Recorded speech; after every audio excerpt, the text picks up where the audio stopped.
আসসালামু আলাইকুম রহমতুল্লাহি ওবরকাতুহু। সম্মানিত দর্শক, সজীব ওয়াজেদ জয় এখন বাংলাদেশের রাজনীতিতে আলোচিত একটি নাম। এই নামটি রাজনীতিতে অপরিহার্য কিনা এটি নির্ভর করবে আগামী রাজনীতির নানা সমীকরণ। যদি জামাত ক্ষমতায় চলে আসে, সেক্ষেত্রে বিএনপিকে যদি জামাতের বিরুদ্ধে লড়াই করতে হয়, অবশ্যই তাদেরকে আওয়ামী লীগের সাহায্য এবং সহযোগিতা লাগবে।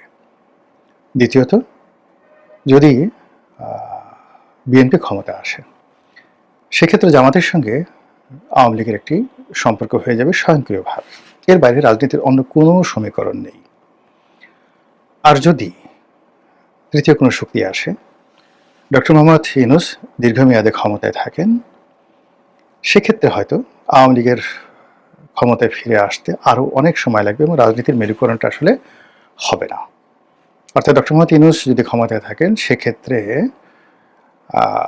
যে রাজনৈতিক পরিবেশ, সেখানে আওয়ামী লীগের বিরুদ্ধে যে ন্যারেটিভগুলো তৈরি করা আছে, সেই ন্যারেটিভ অতিক্রম করে বাংলাদেশের কোনো রাজনৈতিক শক্তি, সেটা বিএনপি হোক জামাত হোক, স্বতন্ত্রভাবে আলাদাভাবে আওয়ামী লীগের সঙ্গে প্রকাশ্যে সম্পর্ক স্থাপন করতে পারবে না বা তারা চাইবেও না। এই হলো বাস্তবতা। তো সেই অবস্থাতে আওয়ামী লীগের রাজনীতিতে ফিরে আসার তিনটি উপায় রয়েছে। প্রথম উপায় হলো ডক্টর মোহাম্মদ ইউনূসের বিদায়, প্রস্থান, এটার উপরে। দ্বিতীয়ত হলো যে আগামীতে জামাত ক্ষমতায় আসবে, বিএনপির সাথে তাদের সম্পর্ক হবে, আর বিএনপি ক্ষমতায় আসবে, জামাতের সাথে তাদের সম্পর্ক হবে। এই রাজনৈতিক সমীকরণে আওয়ামী লীগের যে সকল নেতা রয়েছেন, যাদের বিরুদ্ধে স্পষ্টতই দুর্নীতির অভিযোগ আছে সরাসরি, এবং এই অভিযোগের কারণে যারা জেলে আছেন আর বিদেশে পালিয়ে আছেন, কিন্তু মাথা ভর্তি তাদের দুর্নীতির বোঝা, এটা আপনি নিশ্চিত লিখে রাখেন যে এরা কেউই রাজনীতির মূল ধারাতে আওয়ামী লীগের ফিরে আসতে পারবে না। তার প্রমাণ আপনি বিএনপির দিকে তাকান। বিএনপির হাওয়া ভবনের যে সকল কুশলী লোক ছিলেন, কিংবা তারও আগে প্রথম দফাতে যে সকল রাঘব বোয়াল ছিলেন, তাদের মধ্যে হাতে গোনা দুই একজন ছাড়া বেশিরভাগ দুর্নীতিবাজ যারা আছেন, আমলা কামলা, কেউ বিএনপির সঙ্গে নেই। এখন তারেক রহমান সাহেবের সঙ্গে যারা আসছেন, এটা বিরাট সেট তিনি লন্ডন থেকে নিয়ে এসেছেন। এখানে যে মাহিদা আমিন বলেন, অন্যান্য যারা বলেন, আমি সবাইকে চিনি না, সানি নামে এক ভদ্রলোকের নাম শুনি, মানে তারা বয়সে তরুণ এবং হাওয়া ভবনের যে দুর্নাম বদনাম এদের সাথে নেই। হাওয়া ভবনের সঙ্গে যারা জড়িত ছিল, সেই গিয়াসউদ্দিন আল মামুন থেকে শুরু করে অন্যান্য যারা আছেন, লুৎফুজ্জামান বাবর আছেন, এখন তারা কেউই জনাব তারেক রহমান সাহেবের ঘনিষ্ঠজন নন। তার ঘনিষ্ঠজনের মধ্যে মিয়া নুরুদ্দিন অপু নামে এক ভদ্রলোক আছেন, তিনি আছেন। তারপর তার এক আত্মীয় আছেন ডিউক, তিনি আছেন কিনা আমি বলতে পারবো না। পরিবারের মধ্যে এরকম অল্প কিছু লোক ছাড়া বেশিরভাগই হাওয়া ভবন সংশ্লিষ্ট, তারা ঝরে পড়েছেন। অন্যদিকে হাওয়া ভবনের বাইরে যে সকল মন্ত্রী মিনিস্টার দুর্নীতির একটা বিরাট, যাকে বলা হয় কি বলবো, মানে দুর্নীতিকে রীতিমতো একটা স্টাইলে পরিণত করেছিল বিএনপি জমানাতে, তাদের অনেকে মরে গেছেন, অনেকে বৃদ্ধ হয়ে গেছেন, অনেকে দেশের বাইরে রয়েছেন, অনেকে সিন্ডিকেট করে যারা ব্যবসা বাণিজ্য করার চেষ্টা করেছিলেন, তারা বিএনপি রাজনীতি থেকে আউট। অন্যদিকে সিনিয়র যে সকল নেতৃবৃন্দ রয়েছেন, তারাও মানে ধূপ ধূপ করে জ্বলছেন। মানে খোলামেলাই বলি, ডক্টর মঈন খান, মির্জা ফখরুল, মির্জা আব্বাস, গয়েশ্বর বাবু, হাফিজউদ্দিন আহমেদ, বীর বিক্রম থেকে শুরু করে যে সকল সিনিয়র নেতৃবৃন্দ রয়েছেন, যাদের বয়স 70-এর বেশি, তারা সবাই জাস্ট এটাই তাদের জীবনের শেষ নির্বাচন। মন্ত্রী যদি দয়া করে বানায় ভালো, না বানালে তাদের কিছু করার থাকবে না। ফলে দেখবেন যে এইবার পার্লামেন্ট যদি বিএনপি গঠন করতে পারে, তাহলে একটা ব্যতিক্রমধর্মী পার্লামেন্ট হবে।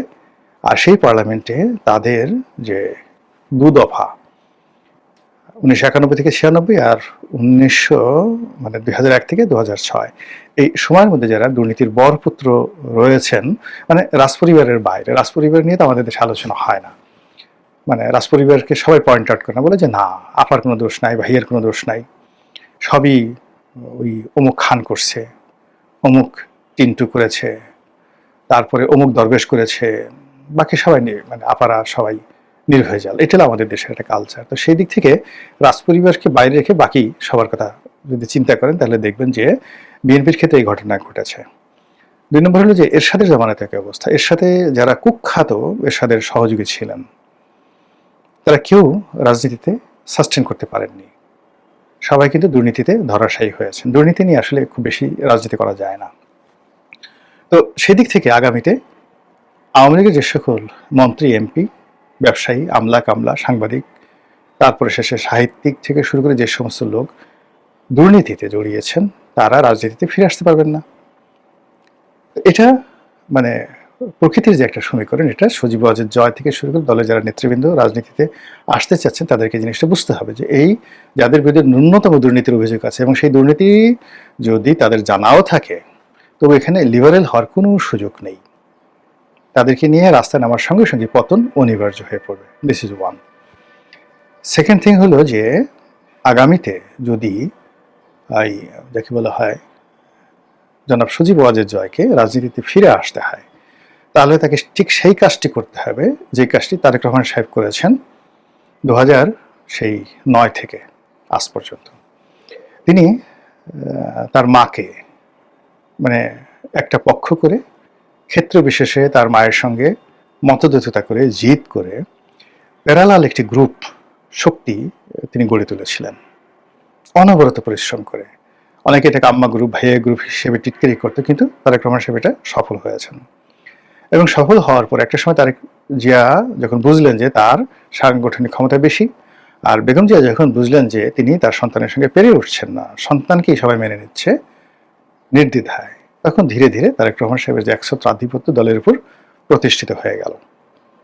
এরপর তিনি এটা কিন্তু এমনি এমনি করেননি। এই কাজ করার জন্য তাকে যতটা ছোট হওয়া দরকার, যতটা পরিশ্রম করা দরকার, যতটা নির্ঘুম রাত কাটা দরকার, যতটা নিচে নামা দরকার, সবকিছু তিনি করেছেন। দিন নাই রাত নেই, ধরুন বাংলাদেশের সময় লন্ডনে থেকে বাংলাদেশের সময় ভোর 5টায় কাউকে ফোন দিলেন, রাত্রি 3টার সময় কাউকে ফোন দিলেন, তার সাথে ঘন্টার পর ঘন্টা আলাপ করলেন। অর্থাৎ এই সময়টিতে তারেক রহমান সাহেব অন্তত 1 লাখ বিএনপির নেতাকর্মী, তাদের সঙ্গে তার নিয়মিত একটা ডাটাবেজে সম্পর্ক গড়ে উঠেছে। তিনি হয়তো এই 1 লাখ লোকের ডাটাবেজ নিজে সংগ্রহ করেছেন, তাদের ফোন নম্বর, চেহারা, সুরত, নাম, মোবাইল নম্বর। তার মধ্যে হয়তো 500-600 তার নাম মুখস্থ আছে, নট মোর দ্যান দ্যাট, এর বেশি সম্ভব না। আর বাকিগুলো সে ডাটার মধ্যে রেখেছে। এখন ধরুন কুড়িগ্রামের উলিপুর বা কোনো একটা ইউনিয়নে তিনি কথা বলবেন, তো ওই তার ডাটা বলে দিচ্ছে যে ওই ইউনিয়নে তিনি 7 দিন আগে অমুক ফজলের সাথে কথা বলেছেন, সফটওয়্যার তাকে বলে দিচ্ছে। এরপর তিনি যখন 7 দিন পরে সেই ফজলকে দ্বিতীয় দফায় ফোন করলেন, হাই ফজল, তুমি কেমন আছো, তোমার ছেলে কেমন আছে, মেয়ে আছে। ফজল তো মহা খুশি। এই কাজগুলো করার জন্য তার একটা সেক্রেটারিয়েট ছিল, তার যোগ্যতম লোক ছিল এবং তার একটা অ্যাপ ছিল এবং এখনো আছে। তো এইভাবে কি হলো, তৃণমূলে কাজ করতে, কথা বলতে বলতে তিনি ভাষা শিখেছেন, বাংলা ভাষায় অবিরত কথা বলতে শিখেছেন। আপনি যদি 2001 থেকে 2005 সনে তারেক রহমান সাহেবের বক্তব্য শুনেন, দেখবেন যে তিনি কথা বলাতে সাবলীল ছিলেন না, গুছিয়ে কথা বলতে পারতেন না। কিন্তু এবার আপনি দেখেন রাজনৈতিক মঞ্চে আমরা তাকে নিয়ে ঠাট্টা মশকরা করেছি, তিনি স্কাইপে কথাবার্তা বলেছেন গতানুগতিক, কিন্তু এখানে তিনি যে মঞ্চে উঠে কথাবার্তা বলছেন সেই কথা মানে অবিরতভাবে তিনি বাংলায় বলে যাচ্ছেন। এবং বাঙালির কৃষ্টি কালচার, বাঙালি যেখানে গুঁতো দিতে পছন্দ করে, মস্কারা শুনতে পছন্দ করে, মস্কারা করতে পছন্দ করে, এই জিনিসগুলো তিনি করে যাচ্ছেন, অবিরতভাবে করে যাচ্ছেন। তো সেই দিক থেকে জয়কে যদি বাংলাদেশের রাজনীতিতে আসতে হয়, তাকেও তার এই তৃণমূলের সঙ্গে, তারেক সাহেব যদি 1 লাখ লোকের সঙ্গে সম্পর্ক করতে পারেন, তবে জয়কে করতে হবে মিনিমাম 2 লাখ। এর কারণ হলো তার সংগঠন বড়, এবং সংগঠনের মধ্যে তিনি যে চাইবেন প্রত্যেকটা মানুষই তাকে পেতে হবে। তার অন্তত পক্ষে 10 থেকে 12টি সেই মোবাইল নম্বর থাকতে হবে। সেই 10 থেকে 12টি নম্বর মানে যখনই ফোন করুক না কেন নেতাকর্মীরা, তাকে যদি না পায়, কথা বলতে না পারে, তাহলে এই তার চেষ্টা, তিনি যখন এসে ফোন করলেন পরে আর তাকে পাওয়া গেল না, এটা হবে না, এটা কখনো হবে না। তাকে অবিরতভাবে তিনি কথা বলবেন এবং তাকে পেতে হবে। আর এই যে পাওয়ার ক্ষেত্রে তাকে যে কৌশল অবলম্বন করতে হবে, সেই কৌশলগুলো নিঃসন্দেহে আইটি স্পেশালিস্ট হিসেবে তার জানার কথা। এই হলো এক। 2 নম্বর হলো যে তারেক রহমান সাহেব যেটা ছিলেন নন ফর্মাল, তো ইনফর্মাল বা নন ফর্মাল, এবং এখনো তিনি ক্যাজুয়াল ড্রেসে চলাফেরা করছেন। জয়ের জন্য এটা প্রযোজ্য হবে না, জয়ের জন্য এটা প্রযোজ্য হবে না। জয় এখানে ক্যাজুয়াল হতে গেলেই তাকে ভালো লাগবে না। তার যে বডি কনস্ট্রাকশন, সে যেভাবে লম্বা, তিনি যদি একটু লুঙ্গি পরে একটু ঘোরাফেরা করেন, গেঞ্জি পরেন, হাফ গেঞ্জি পরেন, তারপরে শেষে মুখে কতগুলো ক্রিম মেখে, মানে ক্যাজুয়াল ভাবে হবে না, তাকে সবসময় শশী থারুরের মতো স্টাইলিশ হতে হবে। সেই স্টাইলিশ হতে গিয়ে আমি দেখলাম যে তার যে ভিডিওগুলো, একটা ভিডিও কেবলমাত্র তিনি যে আল জাজিরের সঙ্গে সাক্ষাৎকার দিয়েছেন এই যাবৎকালে, সেই একটি সাক্ষাৎকারে তার বসার style, hair style, dress code okay ছিল, আর কোনোটাতেই তার বসার স্টাইল ঠিক ছিল না। যেমন ধরুন এই যে আমি এখন ভিডিও করছি, আমি একসময় ভিডিও করতাম আমার যে একটা এক্সিকিউটিভ চেয়ার আছে সেটায় বসে পেছনের সাইডটা দিয়ে, তো বিরাট একটা চেয়ার, চেয়ারের মধ্যে মানুষটিকে খুব ছোট মনে হচ্ছে, দেখতে কিন্তু ভালো লাগতো না, অনেকে বলেছে। কিন্তু পরে আমি দেখলাম যে না, একটা স্বাভাবিক চেয়ারে বসে আমার মুখোশ ছবি, মানে আমাকে প্রদর্শন করতে হবে, এখানে অন্য কোনো কিছু নয়। তো আমার যতটুকু চেহারা রয়েছে, সুরত রয়েছে, ড্রেস কোড রয়েছে, আমি যা এটাকেই প্রদর্শন করতে হবে। কিন্তু সজীব ওয়াজেদ জয় যেটি করেছেন, তিনি যে কয়বারই মানে মিডিয়ার সামনে এসেছেন, তো তার যে ব্যাকগ্রাউন্ড, তার অফিস, তার একটা বড় চেয়ার, এটি আসলে তাকে মানায়নি। 2 নম্বর হলো যে ক্যামেরার দিকে কিভাবে তাকে কথা বলতে হবে, এটাও তাকে রপ্ত করতে হবে। তার আই কন্ট্যাক্ট এবং তার মানে এই যে দেখা গেল যে ফ্রন্ট ক্যামেরা দিয়ে যদি আপনি মানে কোনো একটা কাজ করতে চান, এখানে তার প্রফেশনাল ক্যামেরা লাগবে, প্রফেশনাল ক্যামেরাম্যান লাগবে, যেখানে সাক্ষাৎকারগুলো মানে বোঝা দেবে ফুল টাইম, এখানে তাকে একজন ফুল টাইম ক্যামেরাম্যান লাগবে এবং পৃথিবীর সবচেয়ে সুন্দরতম ক্যামেরা, মোবাইল দেওয়া হবে না, ভালো ক্যামেরা, ভিডিও ক্যামেরা দিয়ে তাকে এই জিনিসগুলো শ্যুট করতে হবে, এবং যেখানে ব্যাকগ্রাউন্ড থেকে শুরু করে সব জায়গাতেই যে কোনো জিনিস চাইতে তাকে মনে হবে। এবং এই যে ক্যামেরা যখন সেট আপ করবেন, ক্যামেরা সেট আপ করতে গিয়ে দেখা গেল যে ক্যামেরার বিভিন্ন অ্যাঙ্গেল রয়েছে। এখন আমার ক্যামেরাটা যদি আমি থুতনির দিকে, আমার সেই থুতনির দিকে ফোকাস করি, তাহলে উপরের অংশটি ত্রিভুজের মতো হয়ে যাবে। আর যদি আমি আমার ক্যামেরার যে ফোকাসটা আমার কপালের দিকে হয়, মোবাইল দিয়ে করি, তাহলে দেখা যাচ্ছে যে খুব হাই রেজলিউশন না থাকলে নিচের অংশটি বেলুনের মতো ফুলে যাবে, এবং এটা এনলার্জ করা থেকে শুরু করে এই সকল ভিডিও বিকৃত করা সম্ভব। এই জন্য ক্যামেরার রেজুলেশন থেকে শুরু করে ফটোগ্রাফি যারা জানে বুঝে এরকম ফটোগ্রাফি তাকে করতে হবে, এবং সবসময় ওয়েল ড্রেসে ফুটবাবু হয়ে। আদারওয়াইজ মানে তার যে অতীতের কর্মকাণ্ড, যেমন তিনি ভালো বাংলা এখনো বলতে পারেন না, ইংরেজি বলতে পারেন, কিন্তু ইংরেজিকে টু দি পয়েন্টিভ করার জন্য, পলিটিক্যাল করার জন্য তাকে নিয়মিত ক্লাস করতে হবে। যেমন 2 জন মানুষ এই পলিটিক্যাল ক্লাস করে পৃথিবীর শ্রেষ্ঠ বক্তা হয়েছেন। 1 নম্বরে রোনাল্ড রিগান, 2 নম্বর হলো মার্গারেট থ্যাচার। তো কাজে আমেরিকাতে তাকে এই যে বিষয়গুলো তিনি বলতে চান, সেই বিষয়গুলো বলার জন্য তাকে যাকে বলা হয় পলিটিক্যাল ক্লাস করতে হবে। হাতে যেহেতু সময় আছে, বয়সও অল্প, বেশি বয়স হয়নি, আমার চেয়ে অন্তত পক্ষে তিনি 5 বছরের ছোট। তো কাজেই তার সময় আছে, তিনি এই 1 বছর 2 বছর যদি এই ধরেন একটা পলিটিক্যাল ক্লাসে তাকে যদি পারঙ্গমতা অর্জন করতে হয়, তাহলে কম করে হলেও তার 4 থেকে 5 বছরের অবিরত প্র্যাকটিস দরকার। আর বক্তব্য, যে কোনো বক্তব্য আকর্ষণীয় হয়ে ওঠে বক্তব্যের মধ্যে যদি আপনি হিউমার তৈরি করতে পারেন। হিউমার হলো মানুষের জ্ঞান গরিমার একেবারে এক্সট্রিম স্তর। পলিটিক্যাল লোকজন যারা আছে, যেমন উইনস্টন চার্চিল, তারপরে রোনাল্ড রিগান, এমনকি মার্গারেট থ্যাচার, এরপর নেলসন ম্যান্ডেলা, তারা সবাই পলিটিক্যাল যাকে বলা হয় ওরাটার হিসেবে, বক্তা হিসেবে, ইনক্লুডিং বিল ক্লিন্টন, অসাধারণ মানুষকে হাসানোর ক্ষমতা তাদের ছিল। বারাক ওবামারও। কেন?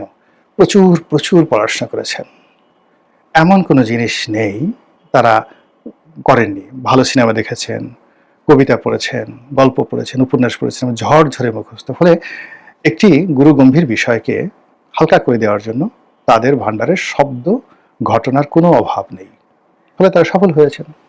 রাজনীতিতে সিরিয়াস লোকজন বেশি এটা পছন্দ করেন। আওয়ামী লীগে ধরেন যারা বক্তব্য দিতেন, তাদের মধ্যে বিখ্যাত লোক কারা? সবচেয়ে বিখ্যাত লোক যদি ধরেন সুরঞ্জিত সেনগুপ্ত, আব্দুস সামাদ আজাদ। আব্দুস সামাদ আজাদ, সুরঞ্জিত সেনগুপ্ত, এই 2 জন মানুষ কেন বিখ্যাত? তারা প্রচণ্ডভাবে মানুষকে হাসাতে পারতেন একান্ত কথাবার্তা, আলাপ আলোচনায়। তো সজীব ওয়াজেদ জয়কেও প্রচুর পড়াশোনা করতে হবে।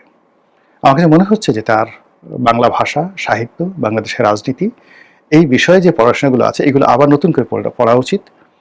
বিশেষ করে তার যে পরিবার রয়েছে, বঙ্গবন্ধু পরিবার, শেখ পরিবার, বাঙালি জাতীয়তাবাদ এবং বাংলাদেশের ইতিহাস, সেই আসাম বেঙ্গল পরিষদের যে ইতিহাস, আসাম বেঙ্গল ব্রিটিশ জমানাতে আসাম বেঙ্গল ইতিহাস, তারপরে 1935 সনের ভারত শাসন আইন, তারপরে যে নির্বাচন হলো শেরেবাংলা ফজলুল হক, শ্যামাপ্রসাদ মুখার্জি, তারপরে স্যার আশুতোষ মুখার্জি, ইন্ডিয়ান কংগ্রেসের সঙ্গে সঙ্গে মানে নিখিল ভারত মুসলিম লীগ এবং যাকে বলা হয় বঙ্গীয় মুসলিম লীগ, এই বিষয়গুলো একাধিকবার 2বার 3বার পড়ে 4বার 10বার পড়ে একটার সঙ্গে আর একটার সংযোগ স্থাপন করতে হবে। যে কংগ্রেস যখন ভারতে রাজনীতির তুঙ্গে তখন বাংলাদেশের মুসলিম লীগের অবস্থা কেমন ছিল, বা ঢাকার প্রথম পৌরসভা নির্বাচনে কারা জয়লাভ করেছিল, কারা কারা পৌরসভার মেয়র হয়েছিল, বা বেঙ্গল লেজিসলেটিভ অ্যাসেম্বলিতে কারা কারা হয়েছিল, এই জিনিসগুলো হৃদয় থেকে অনুধাবন করতে হবে, বুঝতে হবে। না বুঝে বক্তব্য দিতে গেলে হাস্যরসের তৈরি হবে। অনেকে মানে বক্তব্য দেন কিন্তু জানেন না, না জানার কারণে কি হচ্ছে, তার আধিপত্য স্বীকার করে নেন সবাই, তারপরে শেষে তার কথাবার্তা শুনেন পেছনে পেছনে টিটকারি করেন যে শালা কিচ্ছু বোঝে না, দামড়া বলদ কোথাকার। এই কথাগুলো হয়, এটা সবার ক্ষেত্রে প্রযোজ্য।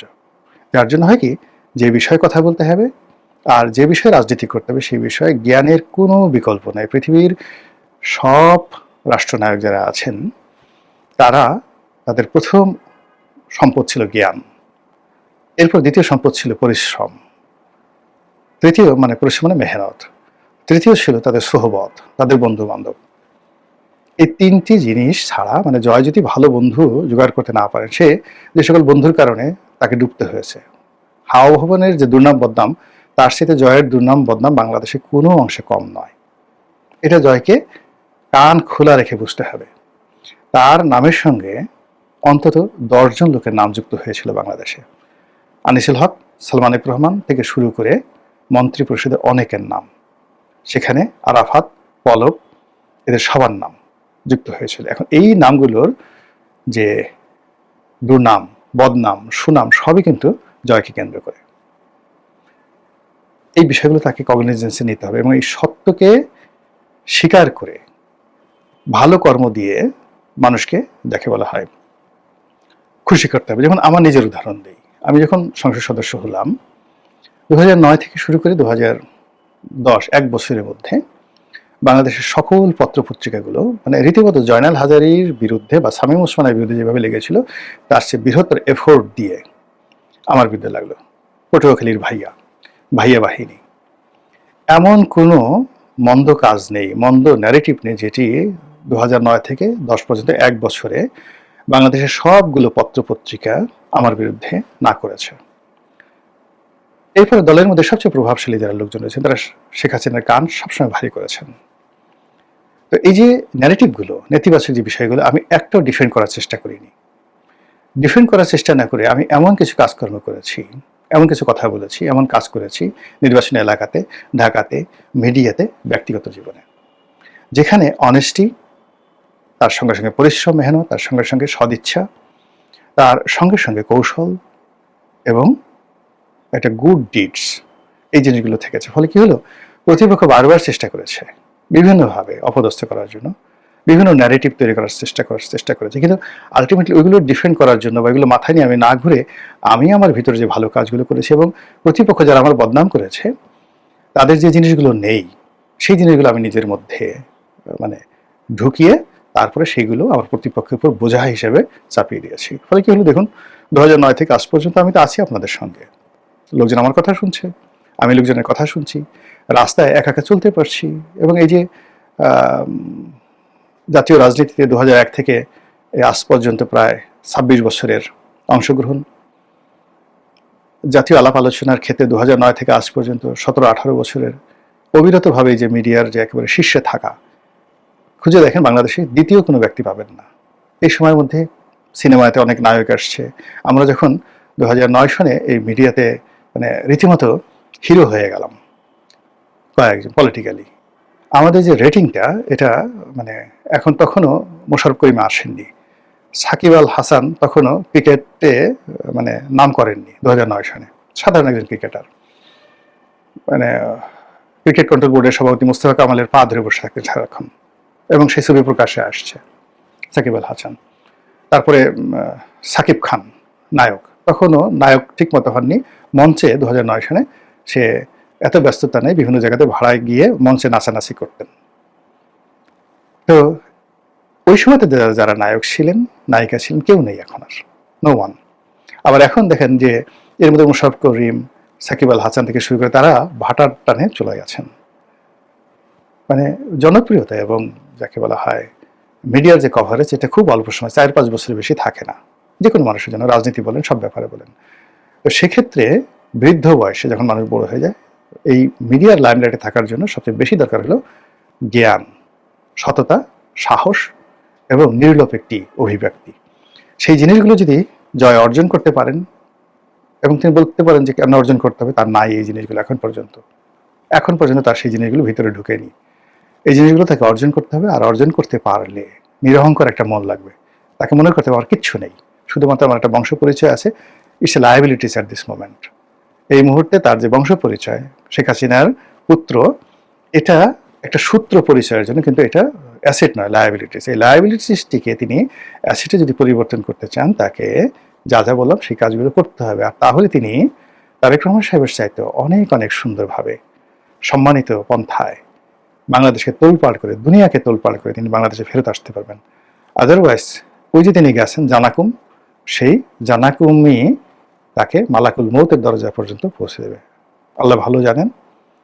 আসসালামু আলাইকুম রহমতুল্লাহি ওয়া বারাকাতুহু।